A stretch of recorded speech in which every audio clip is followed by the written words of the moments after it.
অতঃপর তানভীর সাকিব জাদুতে বাংলাদেশ তাদের প্রিয় ফরম্যাট ওডিআইতে জয়ের ধারায় ফিরল। সেই সাথে র্যাঙ্কিংও এক ধাপ এগুলো টাইগাররা। মিরাজদের ওডিআইতে বর্তমান র্যাঙ্কিং ৯ নম্বর। এদিকে কলম্বোতে পরতে পরতে রং বদলানো ম্যাচে লঙ্কানদের হারিয়ে সিরিজে এখনও নিজেদের টিকিয়ে রাখল টিম টাইগার্স। মূলত তানভীর স্পিন ঘূর্ণিয়েও সাকিবের অলরাউন্ড পারফরমেন্সে বাংলাদেশ দ্বিতীয় ওডিআইতে দুর্দান্তভাবে কামব্যাক করে। গেল বছর ওয়েস্ট ইন্ডিজের বিপক্ষে হোয়াইট ওয়াশ ও চ্যাম্পিয়ন্স ট্রফিতে হতশ্রী পারফরমেন্সের বদলতে বাংলাদেশের র্যাঙ্কিংয়েও ঘটে রদবদল।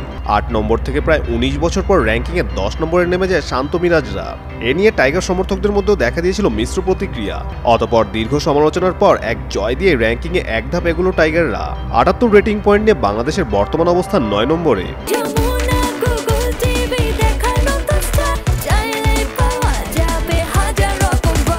বাংলাদেশ সিরিজ জিতলে ৮ নম্বর স্থান ফিরে না পেলেও বলা চলে অনেকটা ৮ নম্বর স্থানের কাছাকাছি চলে যাবে। কেননা টাইগারদের ঠিক উপরেই আছে হ্যারি ব্রুকের ইংল্যান্ড, যাদের বর্তমান রেটিং পয়েন্ট ৮৮। আর র্যাঙ্কিংয়ে ১, ২ ও ৩-এ যথাক্রমে আছে ইন্ডিয়া, নিউজিল্যান্ড ও অস্ট্রেলিয়া। অন্য দুই সংস্করণ টেস্ট ও টি-20তে লাল সবুজ জার্সিধারীদের অবস্থান যথাক্রমে ৯ ও ১০-এ। টেস্টে টাইগারদের রেটিং পয়েন্ট ৬১ এবং টি-20তে ২১৮।